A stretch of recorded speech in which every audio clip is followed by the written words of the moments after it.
I didn't think I had a drinking problem. Everyone else thought I did.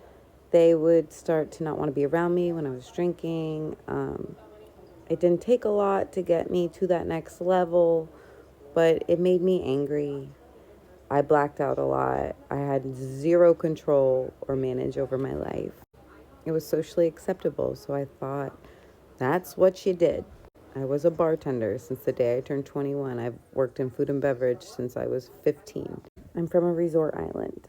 My parents were never drinkers. They socially drank, but there was never any alcohol at home. But when we went out with our friends, like that's the party was on. Um, I loved alcohol. I could never manage to turn the switch off though. I always wanted more until I was passed out. I would get into like long-term relationships and they would start getting mad and I'd be on like you can't drink shots at the bar and somehow I'd manage to get shots in, or we're only going to drink on the weekends, or I would follow some of those, follow them, but in the end alcohol took power and relationships ended really badly, usually with me in handcuffs and a court case pending. Deep down, I just wanted to be like everybody else. I'll be 39 this year, and I finally have accepted I don't want to be like everybody else. I don't even care what they think of me. But my last drink was August 5th, 2015, and I did something really, really, really bad. Alcohol and Xanax involved, and I hurt somebody I love really, really bad and was arrested and covered in blood, not my blood. I had stitches. He had stitches. He was almost life flighted to get a main artery sewn back together. I was arrested at the ER, woke up the next day, and my bond was so high. I had been arrested many, many times. My bond had never been this high. My parents had it. They were over it. I just turned 29. I was alone, scared, in jail, around people that have done really, really, really bad stuff, and I turned to God. I've always had him, but I really, really needed him in that moment.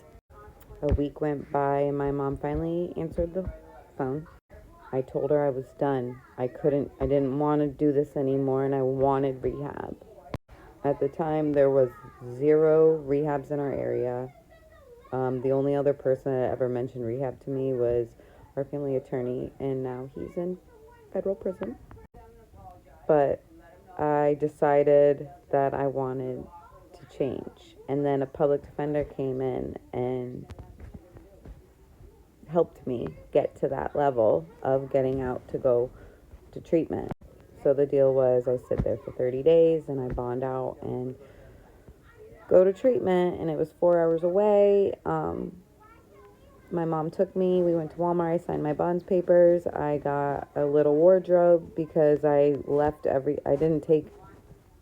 everything materialistic I had before I quit drinking is gone. There's a few things I have, but I'll tell you what, those lessons helped me learn to not be attached to materialistic things. Like, it doesn't matter. Your life is what matters. So I get to rehab, and they have all these rules. Some of them I was like chores and like rules.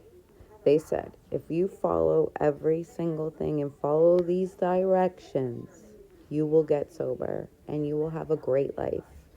And I did. And I've only picked up one white chip in my whole entire life. And it was in jail. And I still live by these principles. I mean, when I'm learning them in rehab, I was like, I cannot believe everyone on this earth is not living this way. We all have hurts. We all have hang-ups. We all have issues. To get them out and cleaned up, and then you can just focus on your side of the street, is the most peaceful, freeing feeling in the whole entire world. I live in a glass house, and I'm prepared to live in a glass house. Like, I am accountable. I am transparent. I'm honest. Honesty is like the key. because you live with these lies. There's no way you can like keep doing the right thing. It's gonna like eat you up. There are many, many, many ways to get sober. My husband's the complete opposite of me. I know a lot of people that have not used any programs, but there's one answer, and it's God.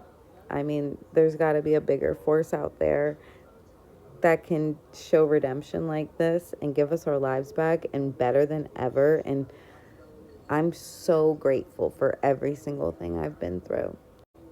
I'm not perfect, and I'm working still on rebuilding relationships. Some are lost, but I know that my faith is strong and that God's going to get me through anything. And as long as I give Him all my will in full surrender, and it's gotten a lot easier since I did that. And it wasn't until 8 years down the road I joined a Christ-based recovery program, and it's gotten me in the Bible, it's gotten me to church. It's been the game changer.